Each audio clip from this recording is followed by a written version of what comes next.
வேதத்தை திறந்து ஆண்டவர் இன்றைக்கு நமக்கு கொடுக்கிற வாக்குத்தத்த வசனத்தை நம்ம எல்லாரும் சேர்ந்து வாசிக்க போறோம். மத்தேயு எழுதின சுவிசேஷம் 14ஆம் அதிகாரத்தினுடைய 34வது வசனத்தை நம்ம வாசிக்க போறோம்.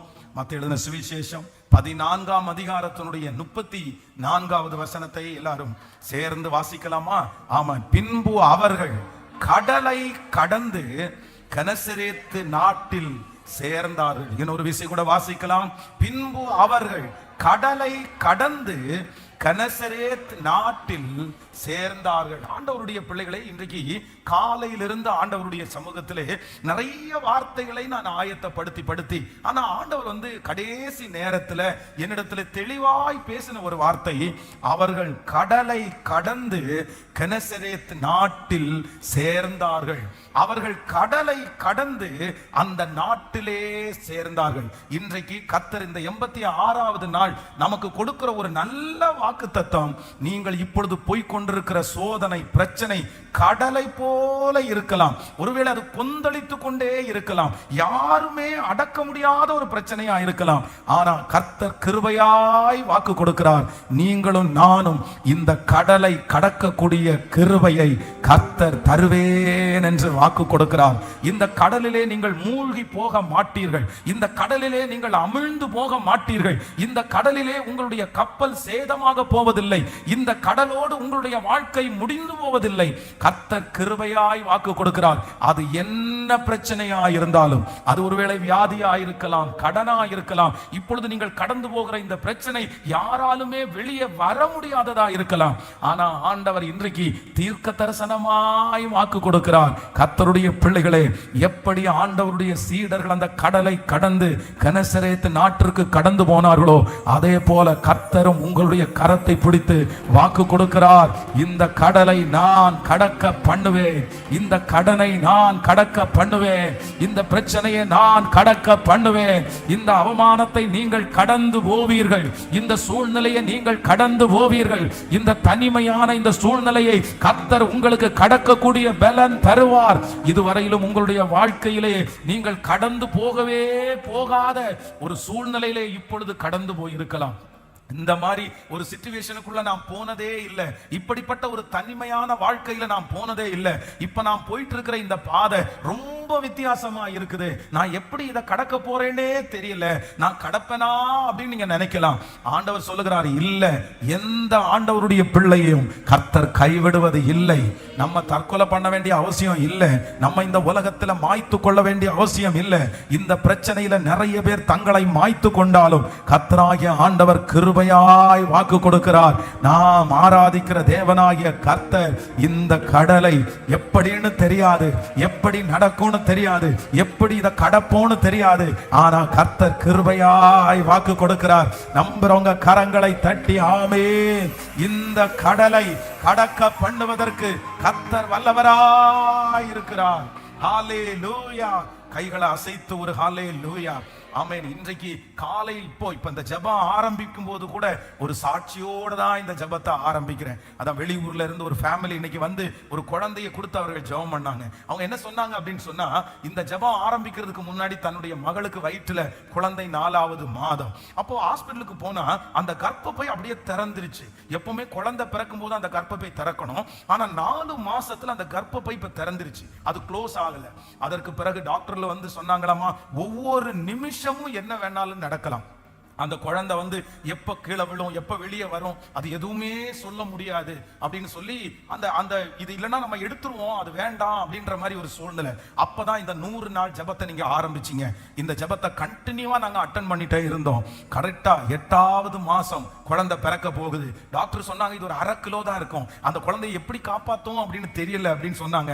ஆனா கரெக்டா 8வது மாசத்துல ஒரு பெயின் குழந்தையினுடைய ஹார்ட் பீட் எல்லாமே நின்று போயிடுச்சு அப்படின்ற மாதிரிலாம் சொல்லிட்டாங்களாமா. ஆனா உள்ள போனா ஒரு அழகான பெண் குழந்தை, நல்ல வெயிட்ல 2 பேரையும் கர்த்தர் சுகமாய் பாதுகாத்து இன்னைக்கு கையில கொண்டு கொடுத்து ஜெபம் பண்ணி ஆமென் இந்த ஜெபத்தை ஆரம்பிச்சு இந்த ஜெபம் தான் பாஸ்டர் உள்ள அந்த கருவை அப்படியே பத்திரப்படுத்திருச்சு, அந்த குழந்தைய பத்திரப்படுத்திருச்சு. இந்த 100 days ஜெபத்தினுடைய ஒரு பெரிய பலன் இந்த குழந்தை தான், இந்த பிள்ளை இந்த ஜெபத்திலேயே உயிரோட பிறந்த பிள்ளை அப்படின்னு சொன்னாங்க. அப்போ நான் விசுவாசிக்கிறேன், கர்த்தர் ஒரு சாட்சியோட துவங்க பண்ணின தேவன் இன்றைக்கு உங்க கரங்களை பிடிச்சு கர்த்தர் கிருபையா வாக்கு கொடுக்கிறார். மகளே, இதை நீ கண்டிப்பா நீ கடந்து போவாய்.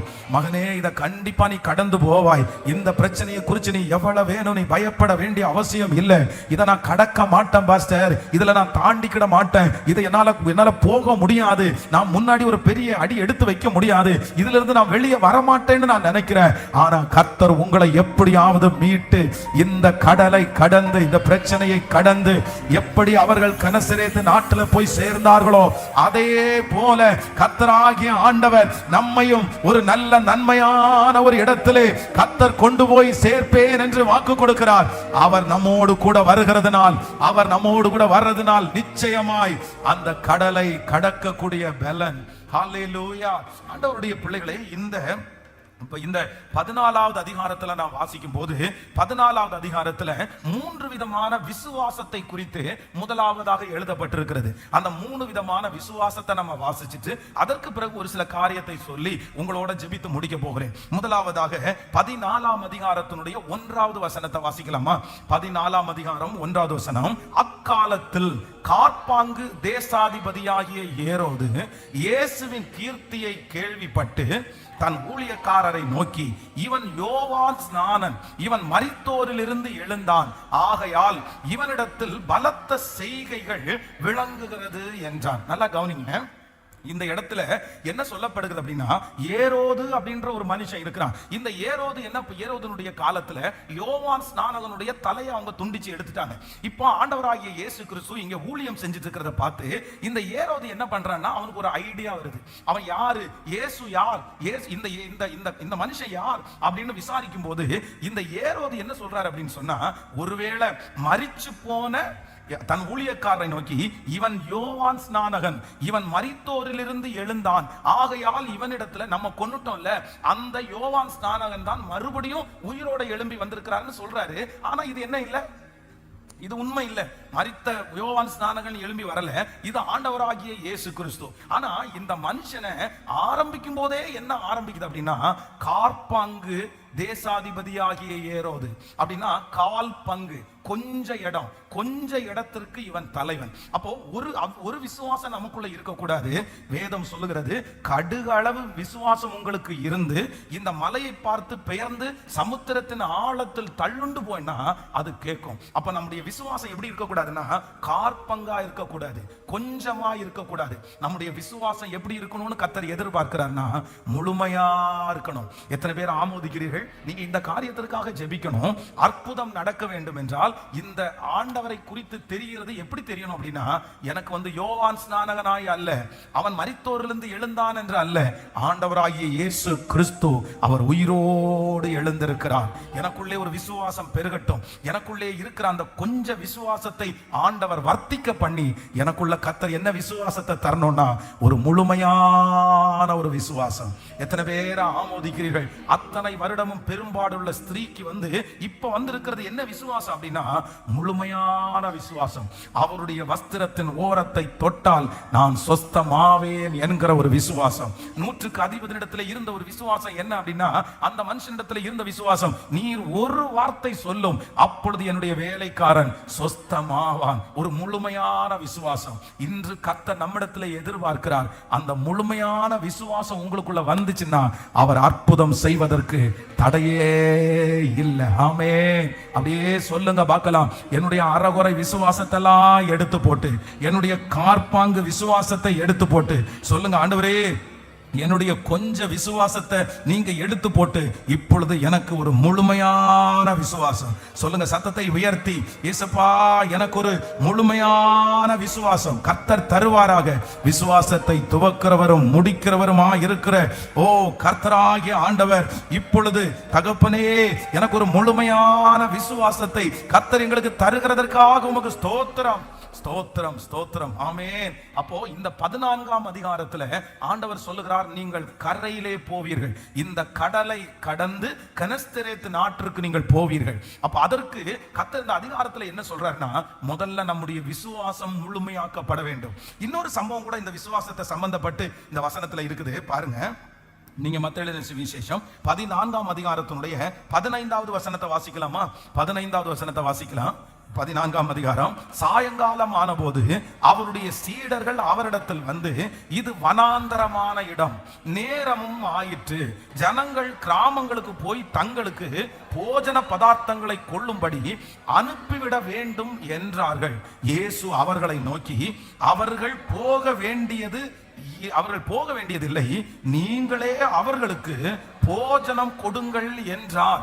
அதற்கு அவர்கள், இங்கே எங்களிடத்தில் 5 அப்பமும் 2 மீன்களுமே அல்லாமல் வேறு ஒன்றும் இல்லை என்றார்கள். அவைகளை என்னிடத்தில் கொண்டு வாருங்கள் என்றார்.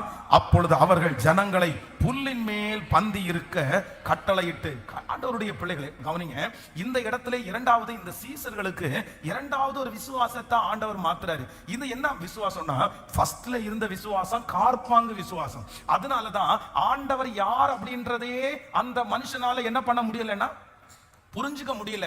ஆண்டவரை யோவான் ஸ்நானகனா தான் அவரால் பார்க்க முடியுதே தவிர அவரை யாரா பார்க்க முடியலன்னா உலக ரட்சகரா பார்க்க முடியல, இயேசு கிறிஸ்துவா பார்க்க முடியல. அப்போ நமக்கு கால் பாங்கு விசுவாசம் இருந்துச்சுன்னா நம்ம சாதாரணமா தான் அவரை பார்ப்போம். முழுமையான விசுவாசம் நமக்கு இருக்குமானால் அவரை உலக ரட்சகராய் நம்ம பார்ப்போம். அதனால எல்லாரும் ஜெபிக்க வேண்டியது, என் விசுவாசத்தை வர்த்திக்க பண்ணுகிற ஒரு தேவன். ஹல்லேலூயா. இரண்டாவது இந்த இடத்துல ஆண்டவர் சொல்றாரு, இவர்களுக்கு எல்லாருக்கும் என்ன கொடுக்கணும்னா போஜனம் கொடுக்கணும். அப்போ இந்த சீடர்கள் எல்லாம் என்ன சொல்றாங்க அப்படின்னா, இது வனாந்தரமான இடம், இங்க நேரம், அவங்க சொல்ற காரணத்தை எல்லாம் நீங்க வாசிப்பீங்கன்னா, ஒண்ணு வனாந்தரமான இடம், இன்னொன்று நேரம் ஆயிற்று, மூன்றாவது ஜனங்கள் கிராமத்திற்கு போய் போஜன பதார்த்தங்களை கடையில போய் வாங்கணும், அவர்களை அனுப்பிவிட வேணும். இப்போ எங்கள்கிட்ட இருக்கிறது 5 அப்பமும் 2 மீன் தான். இப்படி நிறைய அவங்கள்ட்ட என்ன இருக்குன்னா, அற்புதம் நீங்கள் செய்வதற்கு எங்களுக்கு வசதி பத்தாது, இந்த அற்புதம் நடக்கிறதுக்கு எங்களுக்கு சூழ்நிலை சரியில்லை, இத்தனை பேருக்கு சாப்பாடு கொடுக்கிறதுக்கு இது இவ்வளவு நெகட்டிவ் இருக்குது. ஆனா தேவனாகிய கர்த்தர் அத்தனை நெகட்டிவின் மத்தியிலையும் கர்த்தர் அந்த 5 அப்பத்தை எடுத்து ஆசீர்வதித்து கர்த்தர் எல்லாரையும் கர்த்தர் போஷித்தார். ஹல்லேலூயா. நான் விசுவாசிக்கிறேன், அத்தனை நெகட்டிவ் இருக்கிற இடத்துல, அத்தனை எதிர்மறையான பேச்சு இருக்கிற இடத்துல கர்த்தர் உங்களுக்கும் எனக்கும் அற்புதம் செய்வது கர்த்தருக்கு லேசான காரியம். அந்த இடத்துல தான் கர்த்தர் அற்புதம் செய்வார். அது நடக்காது என்று சொல்லுகிறதுக்கு 1000 காரணங்கள் இருக்கலாம், 1000 ரிசல்ட் இருக்கலாம். ஆனா அது நடக்கும்னு சொல்றதற்கு வானத்தையும் பூமியையும் படைத்த ஒரு கர்த்தர் அங்கே இருக்கிறார். நான் விசுவாசிக்கிறேன், இன்னும் குறைஞ்சு போகல. 24 மணி நேரத்துக்குள்ள அற்புதத்தை கர்த்தரால செய்ய முடியுமானா, இந்த 100 நாள் ஜெபம் முடிகிறதற்கு இன்னும் நாள் இருக்குது. இந்த நாள் முடிகிறதற்குள்ள அவருடைய வல்லமையை நிச்சயமா நீங்க பாப்பீங்க, அவருடைய மகத்துவத்தை நீங்க பாப்பீங்க. ஹல்லேலூயா. அவர் அற்புதம் செய்கிறதற்கு வல்லவராய் இருக்கிறார். அவருடைய வல்லமை குறைந்து போகவில்லை. அவரை தேடுகிற ஒருவரும் வெட்கப்பட்டு போவது இல்லை. நல்ல கைகளை தட்டி எஸ் நடக்கும் சிஸ்டர், பிரதர், அது கண்டிப்பா நடக்கும். 1000 காரணங்கள் சொல்லுவார்கள். அந்த காரணம் எதையுமே நம்ம கேட்க வேண்டாம், அந்த காரணம் எதுவுமே நம்முடைய மனசுல வைக்க வேண்டாம். கர்த்தர் பெரியவர், கர்த்தர் பெரியவர். அவர் செய்ய நினைத்ததை ஒருவராலும் தடை பண்ணவே முடியாது. ஹல்லேலூயா. எங்களுக்கு கார்பாங்கு விசுவாசமும் வேண்டாம், எங்களுக்கு அரை விசுவாசமும் வேண்டாம். எங்க விசுவாசத்தை கர்த்தர் முழுமையாக்குகிறவர். அப்போ இந்த 14ஆம் அதிகாரம் அப்படின்னு நீங்க சொல்லிட்டாலே முதல்ல உங்க இருதயத்துக்குள்ள என்ன வரணும் அப்படின்னு சொன்னா, கரையை கடந்து கெனசரேத்திற்கு போனார்கள். அப்போ 14ஆம் அதிகாரம்னு சொன்ன உடனே மனசுல வரணும், நான் கரையை கடந்து போவேன். இந்த கரையை கர்த்தர் கடக்க பண்ணுவார். சோ நம்பர் 2, இரண்டாவது நம்முடைய மனசுல இந்த 14ஆவது அதிகாரம்னு வரும்போது என்ன வரணும் அப்படின்னா, என்னுடைய விசுவாசம் கார் பங்கு அல்ல, என்னுடைய விசுவாசம் அரை பங்கு அல்ல, என்னுடைய விசுவாசம் முழுமையாய் எழும்புவதற்கு கர்த்தர் கிருபை செய்வார். அத்தனை கேள்விகள் மத்தியிலையும் எனக்கு பதிலை கொடுக்கிற கர்த்தர் வல்லவராயிருக்கிறார். நான் அந்த பலிபீடத்துல இருந்து தீர்க்க தரிசனமா சொல்றேன், அத்தனை பேரும் கேள்வி கேட்கிற அந்த இடத்துல அவங்க வாயை நீங்க பதில் சொல்லாம அடைக்கிற அளவிற்கு ஒரு அற்புதத்தை நிச்சயமாய் கர்த்தர் செய்வார். ஈசாக்க பகைச்சவங்க, வெறுத்தவங்க, ஒதுக்குனவங்க வந்து கர்த்தர் உங்களோடு கூட இருக்கிறார் என்கிறத கண்டோன்னு சொல்றாங்கல்ல, அதே மாதிரி நானும் விசுவாசிக்கிறேன். ஆமென். நிறைய பேருடைய கேள்விகளுக்கு ஆன்சரை உங்க வாயினால நீங்க சொல்ல மாட்டீங்க, உங்களுக்கு நடக்கிறத வச்சு பார்த்து கர்த்தர் உங்களோட கூட இருக்கிறத அவங்க கண்டுபிடிச்சிருவாங்க. நீங்க உயர்த்தப்படுகிறத வச்சு ஆண்டவர் உங்களோட கூட இருக்கிறத அவங்க பார்த்துருவாங்க. ஆமென். கர்த்தர் உங்களை அழிக்காததை பார்த்து உங்களோட கூட கர்த்தர் இருக்கிறத கண்டுபிடிச்சிருவாங்க. ஆமென். இத்தனை செஞ்சும் இவ்வளவு ப்ராப்ளம் பண்ணியும் நீங்க நிற்கிறீங்க இல்ல, அதை வச்சு அவங்க கண்டுபிடிப்பாங்க ஆண்டவர் உங்களோடு கூட அவர் இருக்கிறார். ஹல்லேலூயா. சொல்லுங்க பார்க்கலாம், எங்க விசுவாசத்தை கார் பங்கு அல்ல, சொல்லுங்க அரை பங்கு அல்ல, என்னுடைய விசுவாசத்தை பெருக பண்ணுகிற கர்த்தர். எல்லாரும் ஆமென். அந்த விசுவாசத்தை ஆண்டவர் பெருக பண்ணுவாராக, பெருக பண்ணுவாராக. சொல்லுங்க ஏசப்பாட்ட, சொல்லுங்க ஏசப்பா, அந்த விசுவாசத்தை கர்த்தர் எங்களுக்கு ஆமென் நீங்க பெருக பண்ணுவீராகப்பா, பெருக பண்ணுவீராகப்பா, பெருக பண்ணுவீராகப்பா. அந்த விசுவாசத்தினுடைய அளவு பெருகட்டும், பெருகட்டும், பெருகட்டும், பெருகட்டும். நீங்க சொல்ல சொல்ல அது பெருகுது. இயேசுவே என்னுடைய விசுவாசம், இந்த கேள்வி இந்த 100 நாள் ஜெபம் முடிகிறதுக்குள்ள நான் விசுவாச வீராங்கனை என்ற பெயர் வாங்கணும், விசுவாச வீரன் என்கிற பெயர் வாங்கணும். எனக்குள்ள அவிசுவாசம் என்கிற ஒன்று வரவே கூடாது. என்ன பார்க்கிற அத்தனை பேரும் என்னுடைய ஃபெய்த்தை பார்த்து ஆச்சரியப்படுற அளவிற்கு இப்பொழுது என்னுடைய விசுவாசத்தை வர்த்திக்க பண்ணுகிற கர்த்தர் நம் இயேசு நல்லவர், நல்லவர். அவர் ஒருபோதும் என்னை கைவிடாத கர்த்தர். என்னுடைய விசுவாசத்தை வர்த்திக்க பண்ணுகிற தேவனே, கைகளை உயர்த்தி இயேசுவே என்னுடைய விசுவாசத்தை வர்த்திக்க பண்ணும். என்னுடைய விசுவாசத்தை முழுமையாக்குகிற ஒரு நல்ல தேவன். என்னுடைய விசுவாச அளவு அதிகமாயிருச்சுன்னா என்னுடைய அற்புதங்களும் அதிகமாகும். ஹல்லேலூயா. ஆமென். கர்த்தர் நம்மிடத்திலே அற்புதம் செய்கிறதற்கு கர்த்தர் எதிர்பார்க்கிற ஒன்று என்ன அப்படின்னா, உன்னுடைய விசுவாசத்தை பெருக பண்ணுகிற ஒரு நல்ல கர்த்தர். ஆமென். இந்த அதிகாரத்துல, இந்த மத்தேயு எழுதின சுவிசேஷம் 14வது அதிகாரத்துல இது மட்டுமல்ல, ஆண்டவர் வந்து இந்த இடத்துல இந்த 14ஆம் அதிகாரத்துல கர்த்தர் ஒரு மிக பிரம்மாண்டமான ஒரு அற்புதத்தை கர்த்தர் செய்தார். அந்த அற்புதத்துல இருக்கிற சில நுணுக்கங்களை மட்டும் உங்களோட சொல்லி இன்னைக்கு உங்களுக்காக ஜெபித்து நான் முடிக்க ஆசைப்படுகிறேன். முதலாவதாக அந்த வசனத்தினுடைய ஒரு வசனத்தை வாசிக்கலாம். அந்த 14ஆம் அதிகாரத்தினுடைய ஆமென் 15வது வசனத்திலிருந்து வாசிக்கலாமா? 14ஆம் அதிகாரம் 15வது வசனத்திலிருந்து வாசிக்கலாம். ஆமென். சாயங்காலம் ஆன போது அவருடைய சீடர்கள் அவரிடத்தில் வந்து, இது வனாந்தரமான இடம், நேரமும் ஆயிற்று, ஜனங்கள் கிராமத்திற்கு போய் தங்களுக்கு போஜன பதார்த்தங்களை கொள்ளும்படி அவர்களை அனுப்பிவிட வேண்டும் என்றார்கள். இயேசு அவர்களை நோக்கி, அவர்கள் போக வேண்டுவது இல்லை, நீங்களே அவர்களுக்கு போஜனம் கொடுங்கள் என்றார். ஆமென். கர்த்தருடைய பிள்ளைகளே, இந்த இடத்துல நம்பர் 1 முதலாவதாக என்ன நடக்குது அப்படின்னு சொன்னா, சீடர்கள் ஆண்டவரை பார்த்து என்ன சொல்றாங்க அப்படின்னு சொன்னா, ஆண்டவரே இது வனாந்தரமான இடம், இது வனாந்தரமான இடம். அவங்க ஒன்னு சொல்றாங்க இது வனாந்தரமான இடம், இன்னொன்னு சொல்றாங்க இது சாயங்காலம் ஆயிருச்சு, சாயங்காலம் ஆயிருச்சு, வனாந்தரமான இடம், அவங்களுக்கு ரொம்ப பசிக்கும், அவங்களுக்கு சாப்பாடு எதுவும் கிடைக்காது, அதனால நீங்க என்ன பண்ணுங்கன்னா அவர்களை அனுப்பிவிடும், அவர்களை அனுப்பிவிடும். அவங்க வந்த நோக்கம் என்ன? அவங்க வந்து ஆவிக்குரிய ஆகாரத்துக்கு வந்தாங்க. நீங்க பிரசங்கம் பண்ணிட்டீங்க, நீங்க நல்ல வார்த்தைகளை அவங்களுக்கு சொல்லியாச்சு, அவ்வளவுதான். அவங்க திருப்தியாகி அவங்க என்ன பண்ணணும்னா இனி வீட்டுக்கு போயிட்டு அவங்க போய் சமைச்சு சாப்பிட்டு அவங்க சந்தோஷமா இருக்க வேண்டியதான். ஆனா ஆண்டவர் என்ன சொல்றாரு அப்படின்னு சொன்னா, நீங்க அனுப்பி விடணும்னு நினைக்கிறீங்க, ஆனா நான் சொல்றேன் அவங்க போக வேண்டியது இல்லை, நீங்களே அவர்களுக்கு போஜனம் கொடுங்கள், போஜனம் கொடுங்கள். நான் விசுவாசிக்கிறேன் ஆண்டவர் ஒரு பெரிய அற்புதம் செய்கிறார். இங்க இருக்கிற சீடர்களை மாதிரி எத்தனையோ பேர் வந்து உங்களை கலட்டி விடலாம் அப்படின்னு நினைக்கலாம், கலட்டி விட்டுடலாம், இவங்களை வந்து நம்ம விட்டுருவோம், இவங்க போகட்டும், இவங்க அடுத்து போய் பார்த்துட்டோம், எப்படா உங்களை வந்து இதுல இருந்து எடுக்கிறது, எப்படி இது உங்களுக்கு கிடைக்காம தடுக்கிறது, எப்படி இந்த கூட்டத்தில இருந்து உங்களை விலக்கி விடுறது, இந்த மாதிரி சுபாவம் இருக்கிற மனிதர்கள் இருக்கிற இடத்துல கர்த்தர் கிருபையாய் வாக்கு கொடுக்கிறார். இல்ல அவர்கள் உங்களை துரத்தணும்னு நினைச்சாலும், அவர்கள் உங்களை ஒன்னும் இல்லாம அனுப்பணும்னு நினைச்சாலும், அவங்க உங்களை வெறுமையோட அனுப்ப நினைச்சாலும், இன்றைக்கு கர்த்தர் உங்களுக்கு கிருபையாய் வாக்கு கொடுக்கிறார்.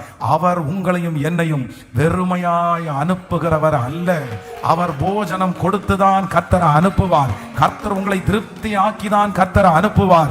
நம்புறவங்க ஆமென் சொல்லலாம். ஆண்டவர் உங்களை வெற்றியோடு தான் கர்த்தர் அனுப்புவார். இந்த இடத்தை விட்டு நீங்கள் போகும்போது வெறுமையாய் நீங்கள் போவது இல்லை.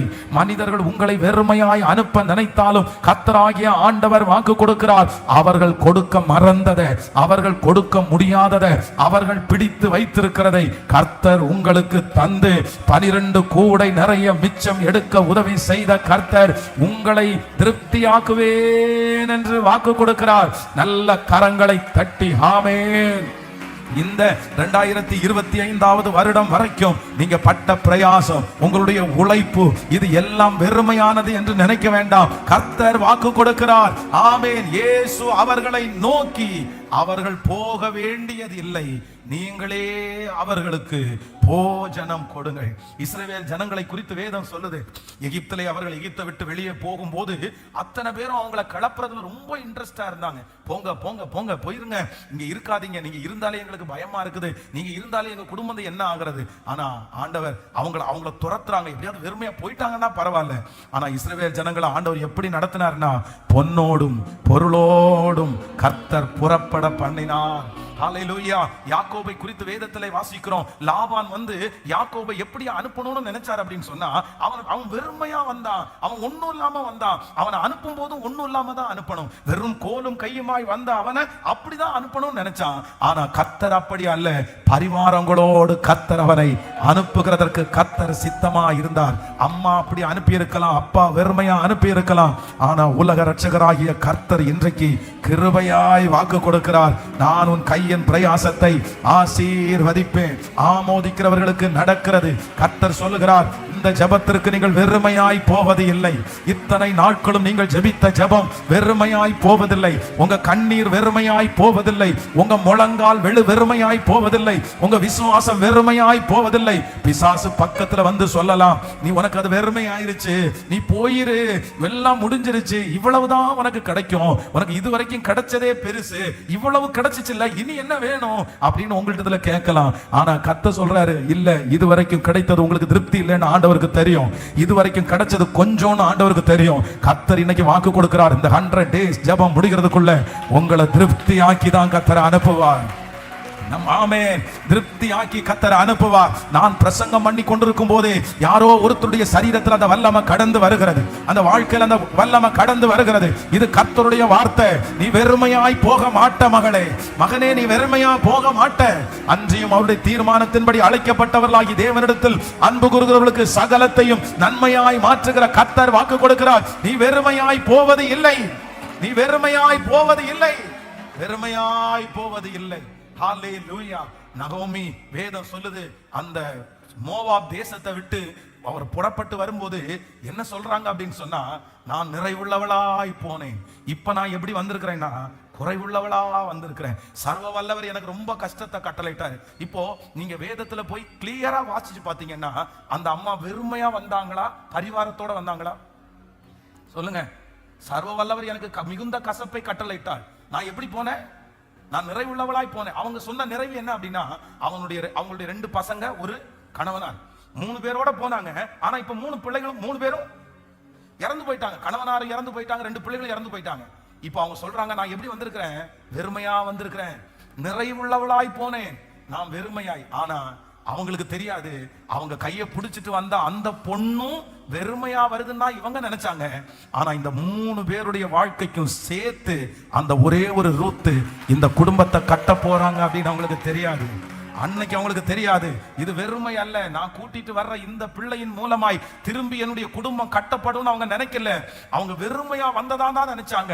இன்னைக்கு இந்த சத்தத்தை கேட்கிற யாரோ ஒருத்தர் நினைக்கலாம், நான் எல்லா இடத்துலையும் போய் போய் போய் வெறுமையா நான் திரும்பி வந்தேன், ஒண்ணுமே நான் எடுத்துட்டு வரல, எல்லாத்தையும் இழந்துட்டு தானே நான் வந்து நின்றுட்டு இருக்கிறேன், நான் திரும்பி என்னத்தை கொண்டு வந்தேன்? சம்பாதிச்சு நான் ஒன்னும் கொண்டு வரல, அவ்வளவு நாள் வெளிநாட்டுல இருந்து எதுவும் கொண்டு வரல, அவ்வளவு நாள் உழைச்சு நான் எதுவும் கொண்டு வரல, இத்தனை வருஷம் இந்த இடத்துல வேலை செஞ்சு எதுவுமே எனக்கு மிச்சம் இல்ல. நீங்க வெறுமையா வந்தது மாதிரி நீங்க நினைக்கலாம். ஆனா கர்த்தர் உங்களுக்கு வாக்கு கொடுக்கிறார், நீங்க அறியாத ஒன்றை கர்த்தர் உங்களோட கூட கொண்டு வர வச்சிருக்கிறார். நீங்க நினைக்காத ஒன்று உங்களோடு கூட வருகிறது. வெகு சீக்கிரத்துல நீங்க வாக்கு கொடுப்பீங்க.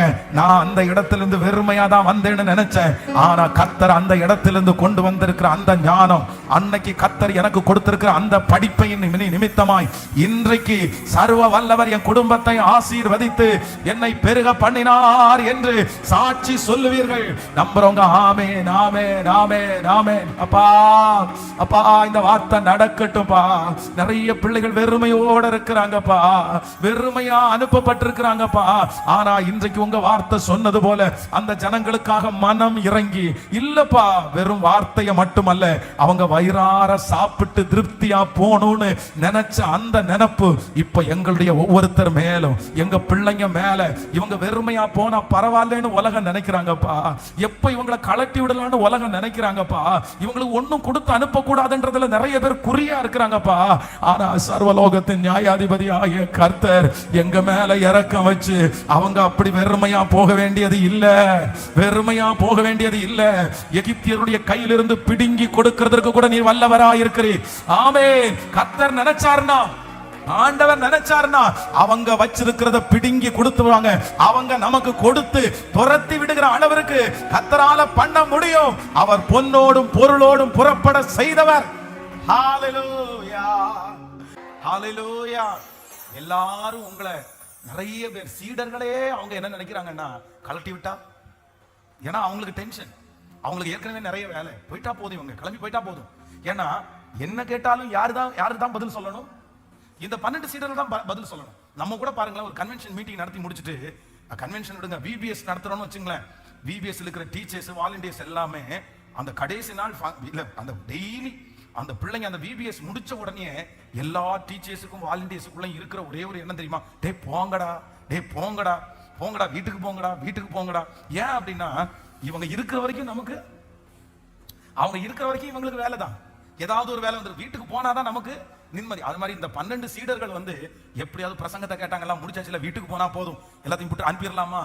ஆனா ஆண்டவர் என்ன சொல்றாரு அப்படின்னு சொன்னா, அவங்களுக்கு ஆவிக்குரிய ஆகாரத்தை நான் கொடுத்தாச்சு, ஆனா இனி என்ன ஆகாரம் பெண்டிங்ல இருக்கு அப்படின்னா, அவங்க எல்லாரும் என்னவா இருக்காங்கன்னா பசியா இருக்காங்க.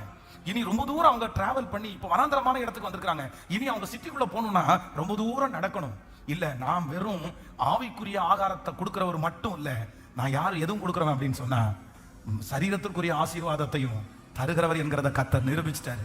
ஆண்டவர் நம்மளை ஜெபிக்க வச்சது நம்முடைய ஸ்பிரிச்சுவல் growthக்காக மட்டும் இல்ல, கர்த்தர் நம்ம எல்லா விதத்திலும் கர்த்தர் நம்மளை ஆசீர்வதிக்க போறாரு. நீங்க எல்லா பகுதியிலும் நீங்கள் ஆசீர்வதிக்க போகிறீர்கள், இது நிச்சயம். கர்த்தர் உங்களை வலதுபுறத்திலும் இடதுபுறத்திலும், மேற்கையும் கிழக்கையும் தெற்கையும் வடக்கையும், ஆமென், கைகளை தட்டுங்க. எல்லா விதத்திலையும், எல்லா விதத்திலையும் நீங்க எந்த இடத்துல குறைவா இருக்கிறீங்களோ, சரீரத்துல பிரச்சனையா அதுல விடுதலை கிடைக்கும், மனசுல பிரச்சனையா அதுல கர்த்தர் எல்லா இடத்துலையும் கர்த்தர் விடுதலை கொடுக்கிறதுக்கு வல்லவரா இருக்கிறார். ஒரு சாட்சியை உங்களுக்கு சொல்லி அடுத்த பகுதிக்கு போறேன். நம்முடைய திருச்சபை ஃபர்ஸ்ட் ஒரு சர்ச் கட்டணும், ஒரு சின்ன ஒரு இடத்துல கட்டணும். அதுல இருந்த பொருள் எல்லாமே என்ன அப்படின்னா, ஒண்ணு ஒரு இரும்பு கடையில கொடுத்தது, இன்னொன்னு கொஞ்சம் செகண்ட் ஹேண்ட்ஸா இன்னொரு பழைய இரும்பு கடையில வாங்கினது, இதெல்லாம் வச்சுதான் ஃபர்ஸ்ட் சர்ச்சை கட்டி முடிச்சிட்டோம். அப்ப அந்த சர்ச்சை கட்டி முடிச்சுட்டு இப்ப அந்த இடத்துல இருந்து அதை காலி பண்ண வேண்டிய ஒரு சூழ்நிலை, அந்த இடத்த அவங்க வித்துட்டாங்க. அப்போ வந்து எப்பவுமே அந்த ஷெட் அவ்வளோ நல்ல அழகாகவும் எல்லாம் இல்லை, மேலே ஹாஸ்பிட்டல் ஷீட் போட்ட ஒரு சின்ன குடோன் மாதிரி இருக்குது. அப்போ எல்லாரும் என்ன சொல்றாங்க, இவங்களே என்ன சொன்னாங்க அப்படின்னு சொன்னா, அவங்க வந்து இந்த ஷெட்டை வந்து இருக்கலாம் சம்மதிக்க மாட்டாங்க, அதை வந்து நீங்க பிரிச்சுட்டு போங்கன்னு சொல்லுவாங்க. பிரிச்சுட்டோன்னு வச்சுக்கோங்களேன், ரொம்ப நஷ்டம். அப்படின்னா எதுவுமே எடுக்க முடியாது. அதை வந்து ஏற்கனவே காயிலாங்கடையில இருந்து வாங்கினதான் இப்ப திரும்பவும் அதை பிரிச்சா ஒட்டி ஒட்டி வச்சிருக்கு, இதை தூக்கி எங்க தான் போட முடியும்? காயிலாங்கடையில போட்டா ஒரு பிரயோஜனம் இல்லை. அப்ப நான் வந்து ஒரு நாள் வந்து இரவுல அந்த சர்ச்சுக்குள்ள போய் நடந்து ஜெபம் பண்றேன். ஆண்டவரே, இது ஒவ்வொன்றும் வந்து கஷ்டப்பட்டு வாங்கி இது பண்ணியிருக்கிறோம், இதை வந்து பிரிச்சு எடுத்துட்டு போங்கன்னு அவங்க சொல்லிட்டாங்கன்னா எங்களால தாங்கவே முடியாது. ஆண்டவரே, எப்படியாவது இவங்க மனசுல பேசுங்கப்பா அப்படின்னு சொல்லிட்டு அடுத்த 2-3 நாள் தாண்டி சொன்னா, அந்த வாங்க போற அந்த ஓனர் சொல்றாரு, சார் இல்ல சார், எங்களுக்கு பயமா இருக்குது, இது சர்ச் நடந்த இடம், அதை வந்து நாங்க அப்படியே கோயில் நடந்த இடத்த திருப்பி வாடகைக்கு குடோன் மாதிரி எல்லாம் கொடுக்கறதுக்கு விரும்பல, நீங்க பிரிச்சுட்டு போறதுதான் உங்களுக்கு நல்லது, நீங்க எல்லாத்தையும் கிளீன் பண்ணி கொடுத்துருங்க அப்படின்னு சொல்றாரு. திரும்பவும் போய் ஜெபம் பண்றேன், ஆண்டவரே இதை கரெக்டா சொன்னாங்கன்னா பிரயோஜனமே இல்லாம போயிடும், நீங்க ஏதாவது ஒரு இறக்கம் செய்யுங்க. திடீர்னு ஒரு 3 நாளைக்குள்ள அவங்க மனசு அப்படியே மாறி அவங்க என்ன சொன்னாங்கன்னா, நாங்க இடம் வாங்குறத விட சேர்த்து இன்னொரு 3 லட்சம் ரூபாய் இந்த ஷெட்டுக்கும் தனியா ஒரு 3 lakhs கொடுத்துறோம்னு சொல்லி அந்த 3 லட்சம் ரூபாய் கொடுத்தாங்க. அதுதான் இன்னைக்கு வரைக்கும் இந்த திருச்சபையிலே போடப்பட்டிருக்கிற முதல் விதையாவே இருந்துச்சு. ஃபர்ஸ்ட் விதை. ஆமென். அந்த பணம் தான் அடுத்து உடனே அந்த காசை வச்சு இன்னொரு சர்ச்சுக்கு அந்த இடத்தை போட்டு அது அந்த சர்ச்சு கட்டணும். அதுல இருந்து தான் அப்படியே இந்த ஊழியத்தை கர்த்தர் கொண்டு வர்றாரு. அப்ப நான் இன்னைக்கு இந்த வசனத்தை தியானிக்கும் போது ஆண்டவருக்கு நான் ரொம்ப நன்றி சொல்றேன். இந்த வசனத்தினுடைய ஆழம் அன்றைக்கு எனக்கு தெரியாது. ஆனா கர்த்தர் நினைச்சாரு என் பிள்ளைங்க வெறுமையா போக கூடாதுன்னு சொல்லிட்டு கர்த்தர் கிருபையா அவங்க மனசுல பேசி அதுல ஒரு அனுகூலமான ஒரு அடையாளத்தை கர்த்தர் தருவது உண்மையானால் இதுவரைக்கும் நஷ்டப்பட்டதெல்லாம், இதுவரைக்கும் கைவிட்டு போனதெல்லாம் ஆண்டவர் நினைப்பாரே ஆனால் மறுபடியும் உங்களுக்கு தருவேன் என்று வாக்கு கொடுக்கிறார். உங்களை வெறுமையா கர்த்தர் அனுப்ப மாட்டாரு. சகல விதத்திலும் உங்களை ஆசீர்வதித்து ஆமென். ஆவிக்குரிய ஆகாரம் மட்டுமல்ல, கர்த்தர் ஒரு பெரிய இடத்துல கர்த்தர் கொண்டு போய் வைக்கிறதற்கு நல்லவர். ஆமென். சோ நம்பர் 2, 3 காரியத்தை சொல்லி நான் எல்லாரும் நம்ம இந்த காரியத்திற்காக தொடர்ந்து ஜெபிக்க போறோம். வாசிக்கலாம் அந்த 14ஆம் அதிகாரத்தினுடைய ஆமென் ஸ்தோத்திரம். நம்ம வாசிக்கலாம் 17வது வசனத்திலிருந்து வாசிக்கலாமா? 17வது வசனத்திலிருந்து வாசிக்கலாம். அதற்கு அவர்கள் இங்கே எங்களிடத்தில் 5 அப்பமும் 2 மீன்களுமே அல்லாமல் வேறு ஒன்றும் இல்லை என்றார்கள். இன்னொரு விஷயம் கூட வாசிக்கலாம், எல்லாரும் சேர்ந்து சத்தமா வாசிக்கலாம். அதற்கு அவர்கள் இங்கே எங்களிடத்தில் 5 அப்பமும் 2 மீன்களுமே அல்லாமல் வேறு ஒன்றும் இல்லை என்றார்கள். அடுத்த வசனத்தை கூட வாசிக்கும் போது அவைகளை என்னிடத்தில் கொண்டு வாருங்கள் என்றார். ஹல்லேலூயா. ஆண்டவருடைய பிள்ளைகளே, இரண்டாவதாக இந்த சீடர்கள் என்ன சொல்றாங்க அப்படின்னு சொன்னா, ஃபர்ஸ்ட் என்ன சொல்றாங்கன்னா இவங்களை அனுப்பி விட்டுருவோம், சாயங்காலம் ஆயிருச்சு, இவங்களுக்கு பசிக்கும், இவங்களை அனுப்பி விட்டுருவோம் சொல்றாங்க. அதுக்கு ஆண்டவர் என்ன சொல்றாருன்னா அவங்களை அனுப்பி விட வேண்டிய அவசியம் இல்லை, நம்மளே அவர்களுக்கு என்ன கொடுக்க போறோம்? ஆகாரம் கொடுக்க போறோம். இரண்டாவது இந்த சீடர்கள் ஆண்டவரை பார்த்து என்ன சொல்றாங்க அப்படின்னு சொன்னா, எங்களிடத்திலே 5 அப்பமும் 2 மீன்களும் மட்டுமே உண்டு. அப்படின்னா இத்தனை ஆயிரம் பேர் இருக்கிறாங்க, கிட்டத்தட்ட 20,000 பேர் இருக்கிறாங்க. இந்த 20,000 பேருக்கு நீங்க சாப்பாடு கொடுக்கணும்னு நினைக்கிறீங்க. ஆனா இந்த 20,000 பேருக்கு சாப்பாடு கொடுக்கிறதுக்கு எங்க கையில இருக்கிறது என்னன்னா 5 அப்பமும் 2 மீனும் தான். எங்கள்கிட்ட கொஞ்சம் இருக்குது. அதுவும் என்னன்னா ஒரு சின்ன பையனுடைய சாப்பாடு, ஒரு குட்டி பையனுக்கு சாப்பிடுறது மாதிரி சின்ன அப்பம் 5 அப்பமும் 2 குட்டி மீனும் அவங்க அம்மா கொடுத்து விட்டுருக்காங்க. பிரசங்கத்தினுடைய இன்ட்ரெஸ்ட்ல அந்த குழந்தை சாப்பிடாம அப்படியே வச்சிருந்துச்சு, அது மட்டும் தான் மிச்சம் இருக்கு அப்படின்றாங்க. உடனே ஆண்டவர் சொல்றாரு, அது உங்க கையில இருக்கிற வரைக்கும் அது பத்தாது. உங்க கையில இருக்கிற வரைக்கும் 5 அப்பம் 2 மீன் உங்க கையில இருக்கிற வரைக்கும் இது சின்ன பிள்ளையினுடைய ஆகாரம். ஆனா இப்ப நீங்க என்ன பண்ணுங்கன்னா அதை என்னிடத்துல கொண்டு வாங்கன்னு கேட்கிறாரு. கர்த்தரிடத்துல கொண்டு வந்த உடனே அந்த 5 அப்பமும் 2 மீனும் 20,000 பேருக்கு உணவாய் மாறினது. ஆமென். 12 கூட நிறைய மிச்சம் எடுக்க கர்த்தர் உதவி செய்தார். அதனாலதான் ஆண்டவர் சொல்றாரு, என்னிடத்தில் கொண்டு வாருங்க. நான் நம்புறேன் இந்த 100 days ஜெபத்துல உங்க தொழில் இனி உங்க கையில இல்ல, அப்பா கைக்கு போக போகுது. உங்க குடும்பம் அப்பா கைக்கு போக போகுது. உங்க வாழ்க்கை அப்பா கைக்கு போக போகுது. உங்களுடைய நடை உடை எல்லாம் கர்த்தர் கையில போக போகுது. இது வரைக்கும் உங்க கையில இருக்கிற வரைக்கும் அது சாதாரணமா தான் இருந்துச்சு. உங்க கையில இருக்கிற வரைக்கும் அது 5 அப்பம் 2 மீன் தான். ஆனா இப்போ கர்த்தர் கையில எடுக்க ஆரம்பிச்சதற்கு பிற்பாடு இது பெரிய நல்ல ஆமென். ஆமோதிக்கிறவங்க நல்ல கைகளை தட்டி இதோ கர்த்தர் கரத்திலே எடுக்கிறார். அந்த பிள்ளையினுடைய வாழ்க்கையை கர்த்தர் கரத்திலே எடுக்கிறார். உங்க குடும்பத்தை கர்த்தர் கரத்திலே எடுக்கிறார். பிரதர், நீங்க சாதாரணமா அழைக்கப்பட்டவர்கள் அல்ல. சிஸ்டர், சாதாரணமான அபிஷேகம் உங்களுக்குள்ள இருக்குல்ல, விசேஷித்த அனாயிண்டிங். ஆண்டவர் உங்களை தெரிஞ்சு கொண்ட பாத்திரம். நீங்க ஸ்பெஷல். நீங்க கர்த்தருக்காக பயன்பட போறவங்க. கர்த்தர் சொல்றாரு, இதோ நீ ஒரு காரியத்தை துவங்குவாய். அந்த காரியம் நிறைய பேருக்கு அற்பமாய் தெரியும். ஆனா அதன் மூலமாய் நான் பெருத்த காரியத்தை செய்ய போறேன். உன்னை தலைமைத்துவத்தில் கொண்டு போய் நிக்க வைக்க போறேன். நீ அறியாத இடத்துல உன்னை கொண்டு போய் நிக்க வைக்க போறேன். உன் நிமித்தம் அநேக குடும்பங்கள் செழிக்கிறத நான் பார்க்கிறேன். இதோ நீ நடந்து போகிறாய், வனாந்தரமான ஒரு இடத்துல நடந்து போகிறாய், புல்கள் காஞ்சு போன ஒரு இடத்துல நடந்து போகிறாய். ஆனா நீ நடந்து போக அந்த இடத்துல புல்கள் எல்லாம் முளைக்குது. அந்த இடம் பச்சை பசேன்னு மாறுது. அந்த இடத்துல செழிப்பு உண்டாகிறது. இது ஆண்டவர் இந்த சத்தத்தை கேட்கிற சிலர் மேல் வைத்திருக்கிற அபிஷேகம்.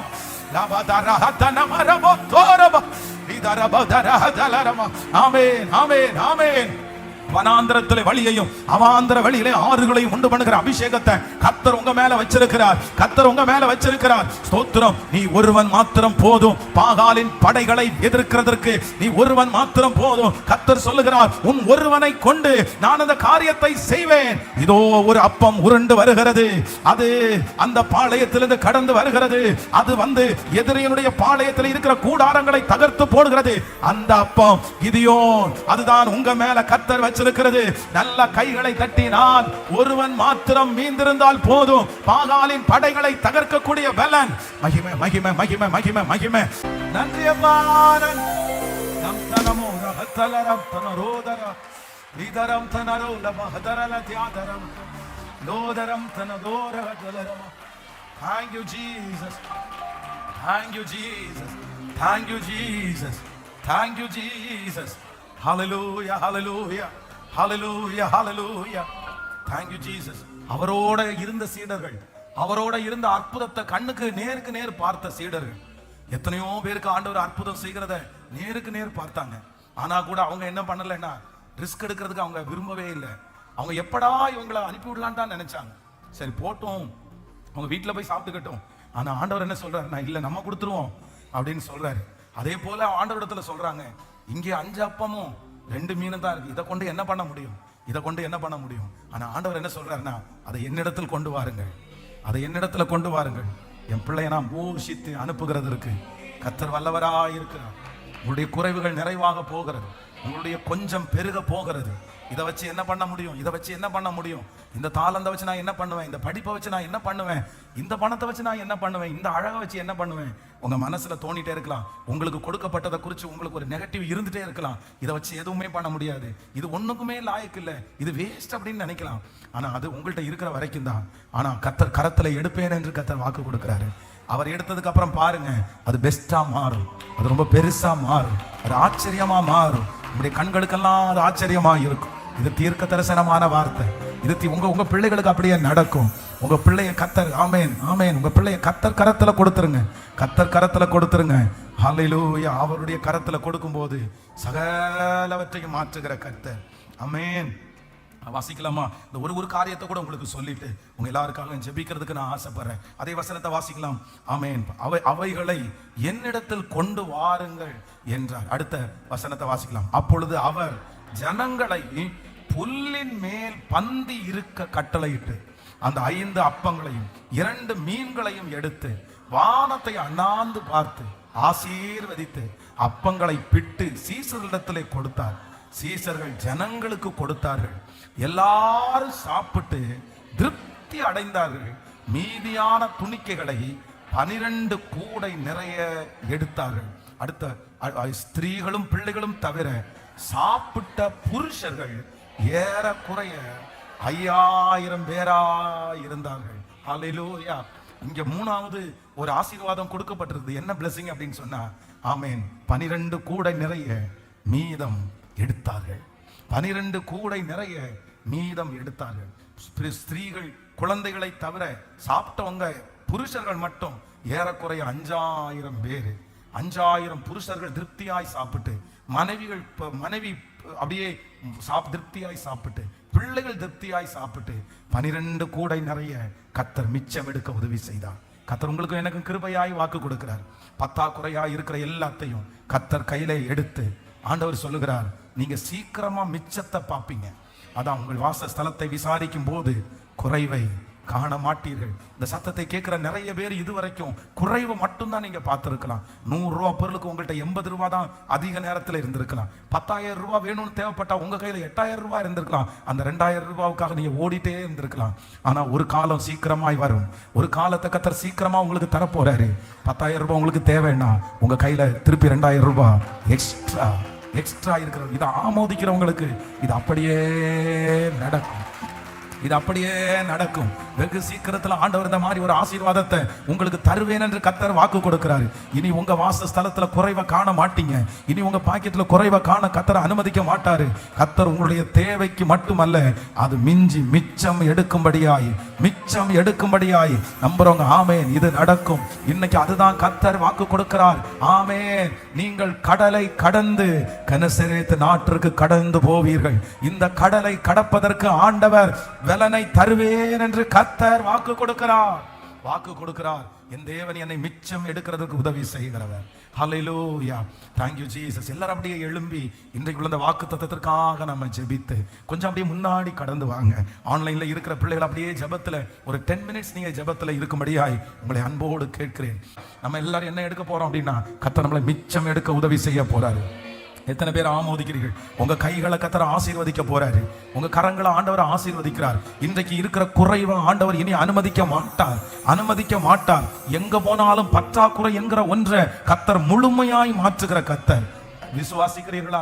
பாருங்க, கானா ஒரு கல்யாண வீட்டுல போன உடனே ஆண்டவர் செஞ்ச முதல் அற்புதம் என்ன அற்புதம் தெரியுமா? முதல் அற்புதம் என்ன அற்புதம்னா, பற்றாக்குறையை நிவர்த்தி ஆக்குற அற்புதம் தான் கர்த்தர் செய்த முதல் அற்புதம். அவருடைய ஃபர்ஸ்ட் மிராக்கிளே என்ன மிராக்கல்னா, குறைவை நிறைவாக்குறது தான் ஃபர்ஸ்ட் மிராக்கல். நான் நம்புறேன் அந்த முதல் அற்புதத்தை அப்படி ஆரம்பிச்ச கர்த்தர் இந்த 100 days ஜெபத்தில் அப்படிதான் உங்களுக்கு செய்ய போறாரு. இனி என்ன காரியத்தை நீங்க எடுத்தாலும், என்ன காரியத்தை ஆண்டவர் உங்களுக்கு சொன்னாலும், அந்த காரியம் துவங்கும் போது எப்படி வேண்டும் என்றாலும் இருக்கலாம். ஆனா அதை முடிக்கும் போது உங்க கையில என்ன இருக்கும்னா, மிச்சம் இருக்கிற அளவிற்கு உங்களை பிளஸ் பண்றதுக்கு ஆண்டவரால முடியும். அந்த அக்னியை ஆண்டவர் நமக்கு தருவேன் என்று கர்த்தர் வாக்கு கொடுக்கிறார். நம்மை திருப்தியாக்கி நடத்துவார், தேவைகளை சந்திப்பார், மீதம் எடுக்கிறதற்கு உதவி செய்கிற கர்த்தர். இது நடக்க போகுது. விசுவாசிக்கிறீங்களா? இன்னைக்கு 3 காரியத்தை ஆண்டவர் பேசினார். ஃபர்ஸ்ட் நம்பர் 1, கர்த்தர் கொடுத்த ஃபர்ஸ்ட் வார்த்தை என்ன அப்படின்னு சொன்னா, 3 விதமான அபிஷேகத்தை கர்த்தர் பேசினாரு. அதுக்கு முன்னாடி இன்னொன்னு பேசினேன். என்ன அப்படின்னு சொன்னா, இதற்கு நிகர் அல்ல. யார் சொல்றது? தாவீது. இதற்கு நிகர் அல்ல அப்படின்னு சொல்லுவாரு. அப்படின்னா வெற்றி அடையும் போது நம்முடைய வார்த்தையில ரொம்ப ஜாக்கிரதையா இருக்கணும். நம்ம வெற்றி அடைகிற பொருள்ல நம்ம ஜாக்கிரதையா இருக்கணும்னு ஒரு 3 காரியத்தை உங்களுக்கு சொன்னேன். ஒன்று என்ன சொன்னேன்? ஃபர்ஸ்ட் இந்த தாவீதுனுடைய கோலியாத்தினுடைய பட்டயம். இரண்டாவது ஒரு காரியத்தை சொன்னேன். என்ன காரியத்தை சொன்னேன் அப்படின்னு சொன்னா, ரெண்டாவது ஒண்ணு, சிம்சோன் சிங்கத்தினிடத்திலிருந்து அவன் என்ன பண்ணான்னா, சிங்கத்தினிடத்துல வெற்றி அடைஞ்சதுக்கு பிறகு அதே சிங்கத்துக்குள்ளே இருக்கிற அந்த தேனை எடுத்து சாப்பிட்டான் பாருங்க. அந்த காரியத்தை ஆண்டவர் பேசினார். அப்புறம் அடுத்து என்ன நமக்கு பேசினா, தாவீதுனுடைய 3 விதமான அபிஷேகம். ஒன்று, அவன் ஃபர்ஸ்ட் எங்கன்னா தன்னுடைய வீட்டில் அபிஷேகம் பண்ணப்பட்டான். தன்னுடைய சொந்த தகப்பனும் தாயும் தன்னுடைய சகோதரர்களும் சாமுவேலுக்கு முன்னாடி. ஆனா அங்க யாருமே அவனை என்ன பண்ணலைன்னா, விசுவாசிக்கவும் இல்லை, நம்பவும் இல்லை. சாமுவேலுக்கும் கொஞ்சம் ஆண்டவர் சொன்னதுனால மட்டும்தான் நம்பிக்கை இருந்துச்சு. அதான் அவனுடைய ஃபர்ஸ்ட் அனாயிண்டிங். ஆனா நம்பர் 2, ரெண்டாவது அனாயிண்டிங் என்ன அப்படின்னா, எப்ரோனிலே அபிஷேகம் பண்ணப்பட்டான். சோ அகைன் மூன்றாவது அபிஷேகம் என்னன்னா, சமஸ்த இஸ்ரவேல் ஜனங்களின் நடுவே கர்த்தர் அவனை அபிஷேகம் பண்ணினார். ஃபர்ஸ்ட் அபிஷேகத்துக்கு வேறு பிரிக்கப்பட்ட வாழ்க்கைன்னு அர்த்தம். இரண்டாவது அபிஷேகத்திற்கு வெளிப்பாடு கொடுக்கிறதுன்னு அர்த்தம். மூன்றாவது அபிஷேகத்திற்கு வெற்றி மேல் வெற்றி கிடைக்கிற இடம்னு அர்த்தம். சோ இந்த 3 அனாயிண்டிங்குமே கர்த்தர் நமக்கு தரணும். நீங்க ஆரம்பிக்கும் போது எப்படி வேணாலும் இருக்கலாம், உங்கள் துவக்கம் அற்பமா இருக்கலாம். ஆனா தாவீது நாளுக்கு நாள் விருத்தி அடைந்தது போல நீங்க நாளுக்கு நாள் கர்த்தர் உங்களை டெவலப் பண்ணணும். டெய்லி ஆண்டவர் உங்களை டெவலப் பண்ணணும். ஹல்லேலூயா. ஃபர்ஸ்ட் யாரும் நம்பாத இடத்துல இருந்த அந்த தாவீது இப்ப எல்லாருடைய நம்பிக்கைக்கு உரியவனாய் மாறினான். நான் விசுவாசிக்கிறேன், உங்களுடைய மேனேஜ்மெண்ட், நீங்க செய்கிற தொழில யாரும் இன்னைக்கு நம்பக்கூடியவர்கள் இல்லாம இருக்கலாம். ஆனா ஒரு காலம் சீக்கிரமா வரும், அதுக்கு நீங்க தான் ஒரு பெஸ்டான ஆளுன்னு நம்பக்கூடிய ஒரு சூழ்நிலையை கர்த்தர் உங்களுக்கு தருவேன் என்று கர்த்தர் வாக்கு கொடுக்கிறார். ஆமென். அதற்கு பிறகு ஆண்டவர் நமக்கு வாக்குத்தத்தத்தை பேசினாரு. இன்னைக்கு கொடுத்த வாக்குத்தத்தம் என்ன அப்படின்னு சொன்னா, கர்த்தர் நமக்கு கடலை கடந்து போவீர்கள், பிரச்சனையை கடந்து போவீர்கள், சூழ்நிலையை கடந்து போவீர்கள். கர்த்தர் கடந்து போகிற ஒரு அனாயிண்டிங்க ஆண்டவர் நம்மேல் வைப்பேன் என்று கர்த்தர் வாக்கு கொடுக்கிறார். ஹல்லேலூயா. அதற்கு 3 விதமான விசுவாசத்தை குறித்து நம்ம 2 விசுவாசத்தை வாசிச்சோம். ஒன்னு கார்பாங்கு விசுவாசம், அது நமக்கு இருக்கக்கூடாது.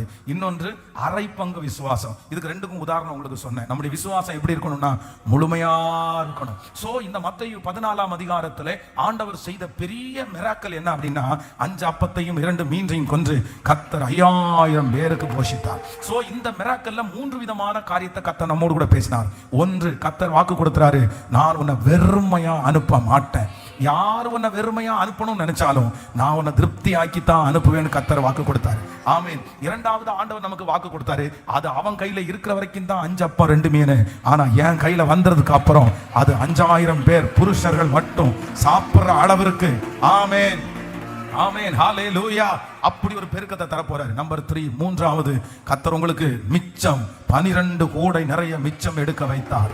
கர்த்தர் அதே போல உங்களுக்கு கர்த்தர் இனி குறைவு இல்லை, இனி குறைவை காண மாட்டீங்க. இது எல்லாத்தையும் நம்ம என்ன பண்ண போறோம்னா, அதை வைராக்கியமா ஜெபிக்க போறோம். இன்னைக்கு உள்ள இந்த 3 அபிஷேகமும் நம்ம எல்லாரும் மேலையும் கர்த்தர் தரணும். சோ நம்பர் 1, முதலாவதாக ஃபர்ஸ்ட் சொல்லணும், நம்ம எப்படி போறது அப்படின்னு சொன்னா, யார் வேணாலும் நம்மளை வெறுமையா அனுப்பட்டும், ஆனா கர்த்தர் நம்மை வெறுமையா அனுப்ப மாட்டாரு. வெறுமையா அனுப்ப மாட்டாரு. ஆண்டவர், நீ குறைவுள்ளவளாய் வருவாய், ஆனா நீ வெறுமையாய் அல்ல, நிறைவோட திரும்பி போ. இது வரைக்கும் இந்த சத்தத்துல இருக்கிறவங்க நிறைய இடத்துல ஏமாந்து இருக்கலாம், நிறைய இடத்துல நீங்க வந்து எல்லாத்தையும் விட்டு விட்டு விட்டு வந்திருக்கலாம், இது வரைக்கும் ஒண்ணு கூட கொண்டு வர முடியாத நிலைமையில இருக்கலாம். ஆனா கர்த்தர் உங்களை இனி பிளஸ் பண்ண போறாரு. கர்த்தர் இல்ல வெறுமையாய் கர்த்தர் உங்களை அனுப்ப மாட்டார். அதை வைராக்கியமா வச்சு ஜெபம் பண்ண போறோம். இரண்டாவது, ஆண்டவரே என் கையில இருக்கிற எல்லாத்தையும் நீங்க கையில எடுக்கணும். இந்த வருஷத்தினுடைய கடைசியில நீங்க கையில எடுத்ததை ஆசீர்வதித்து மறுபடியும் நீ என் கையில கொடுங்க. அது பல லட்சங்களுக்கு பிரயோஜனம் உள்ளதாய் மாறும். ஆண்டவரே இனி என்னுடைய பாக்கெட்ல குறைவுன்ற ஒண்ணு நான் இருக்கவே கூடாது.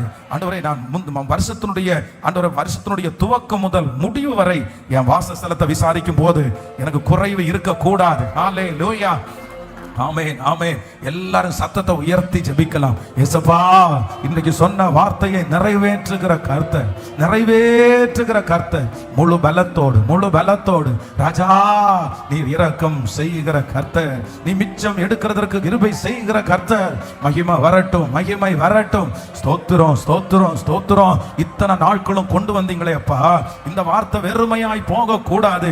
இந்த வார்த்தை அற்புதத்தை கொண்டு வரணும். இந்த வார்த்தையில ஒரு மிராக்கலை நாங்க பார்க்கணும். ஆண்டவரே ஸ்தோத்திரம். ஹல்லேலூயா.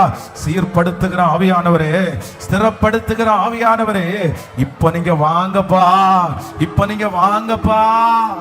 நீங்க இறங்கி வாங்கப்பா. எங்களை பலப்படுத்தி நிலை நிறுத்துவா. இரவும் பகலும் உங்களை நோக்கி கூப்பிடுகிற ஒரு விஷயத்துல நான் நீடிய பொறுமை உள்ளவளா இருந்து நான் உங்களுக்கு இரக்கம் செய்யாம போவேனா?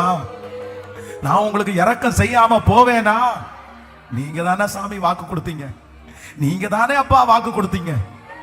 இது வரைக்கும் அன்னையிலிருந்து ஆரம்பிச்சு இந்த 86 நாள் வரைக்கும் எங்களுக்கு நன்மைக்காக மட்டும் இல்லப்பா, உங்க வார்த்தைக்காகவும் உங்க அன்பிற்காகவும் உங்களை சார்ந்து வாழணுன்றதுக்காகவும் எங்க முயற்சியை நாங்க எடுத்து வச்சிருக்கிறோம். கண்டிப்பா நீங்க இதை கனம் பண்ணாம போக மாட்டீங்க. இதனுடைய நன்மையை நாங்க பெறாம போக மாட்டோம். உங்க பிள்ளைகளை மனதார ஆசீர்வதிக்கிறேன். இந்த சத்தத்தை எங்கிருந்தெல்லாம் கேட்கிறாங்களோ அங்கெல்லாம் தேவ மகிமை அப்படியே அவர்களை சூழ்ந்து கொள்ளட்டும் என்று சொல்லி ஜெபிக்கிறோம். எத்தனை வீட்டுல எங்கெல்லாம் தொனிச்சிட்டு இருக்கிறதோ, எங்கிருந்து கேட்டாலும் அந்த ஆசீர்வாதம் உங்க பிள்ளைகளுடைய தலையின் மேல இருப்பதாகப்பா. நன்றி ஆண்டவரே. உங்க கரங்களில் எங்களை தாழ்த்துகிறோம், சமர்ப்பிக்கிறோம். இயேசுவின் மூலம் ஜெபம் எடுக்கிறோம். நல்ல பிதாவே, என் ஆத்துமாவே கர்த்தரை ஸ்தோத்திரி, என் முழு உள்ளமே பரிசுத்த நாமத்தை ஸ்தோத்திரி. என் ஆத்துமாவே கர்த்தரை ஸ்தோத்திரி. கர்த்தர் செய்த சகல உபகாரங்களை மறவாது. நம்முடைய ஆண்டவராகிய இயேசு கிறிஸ்துவின் கிருபை, பிதாவாகிய தேவனுடைய அன்பு, பரிசுத்த ஆவியானுடைய அந்யோன்ய ஐக்கியம் நம்மளோடும் இன்றும் என்றும் சதா காலம் கூட இருப்பதாக. ஆமென். ஹல்லேலூயா. நான் அல்ல இயேசுவே என்னில் வாழ்கின்றார், இனி நான் அல்ல இயேசுவே